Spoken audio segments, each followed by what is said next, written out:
is Romy, and I worked on translating and retranslating different bits for the different volumes.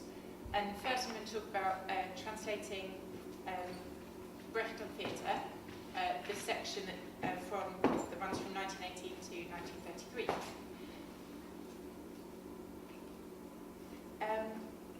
So it was a very challenging text to translate, probably the most challenging text I've translated so far.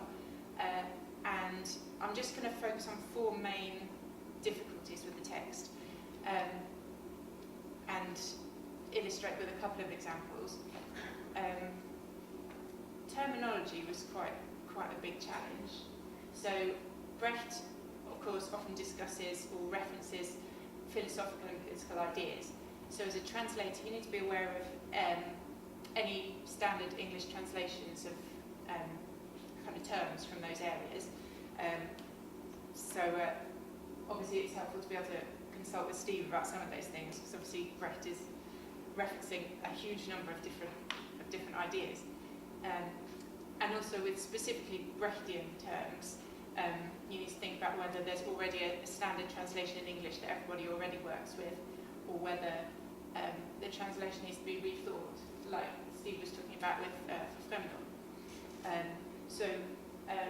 You also mentioned spectating. So, for instance, Zuschauer, which if you were translating it in another context, you might translate as audience. In Brecht, would always be spectators to kind of emphasise the active role of the audience, that they're actually spectating, not just sitting. The team that worked on the translations had a lexicon of words which frequently come up in Brecht's writing, and we agreed on possibilities for how they might be translated.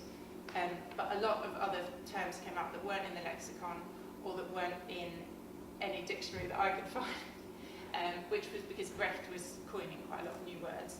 And when those came up, Steve and I would have a discussion, and quite often in German it's very easy to make new words by sticking two words together. So you come up with a compound noun that doesn't already exist. And Brecht did that quite a lot. So if you break the word down, you can sort of see what it's made up of and find a way of translating it. So we had a few discussions about words like that. One of the other things I found tricky was the fact that there's a lot of abstract and metaphorical language in these texts. So as a translator, if you can visualise what the language is saying, it's a lot easier to know what is meant. If it's abstract, or if it's being used in a metaphorical way, you can't visualise it, so you have to rely a lot more on the context to know what sense the word is being used in. Because obviously if any of you translate or read another language, you know that there's usually several synonyms for any word. So to pick the right synonym, you've really got to understand what sense the word's being used in.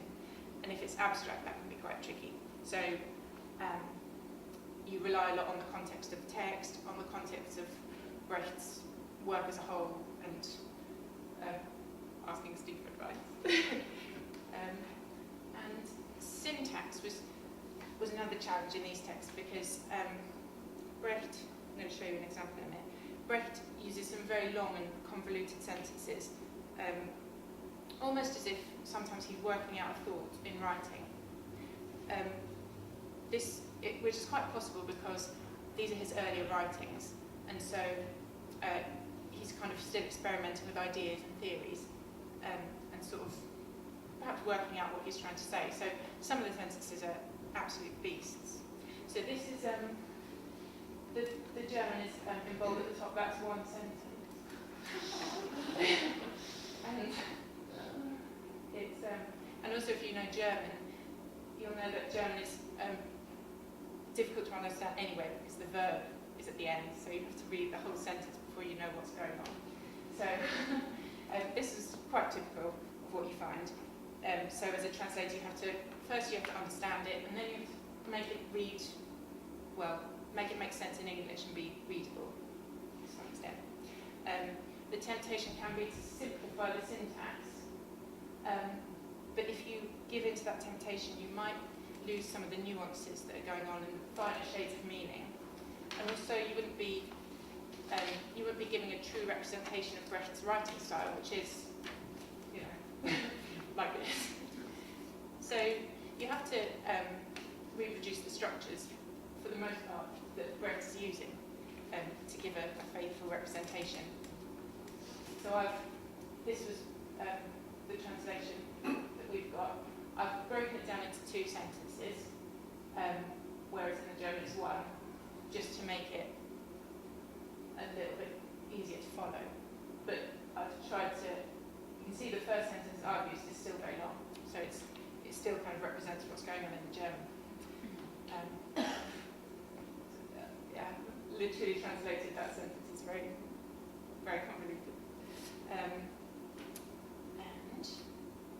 wordplay is something that Brecht uses quite a lot. So sometimes he'll base a point that he's making around a play on words, which sometimes English doesn't do.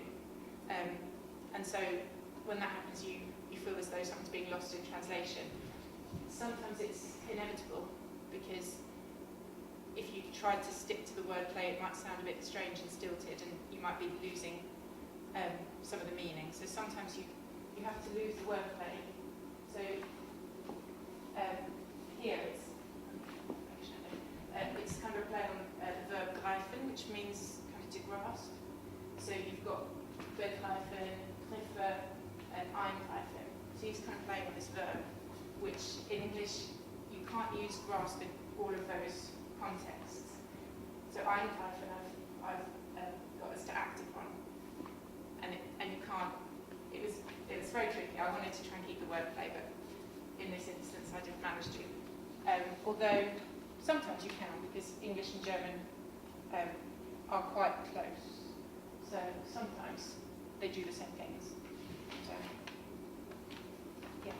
So those are the main challenges. But there was a lot of consultation that went on to make sure that we were doing right thing.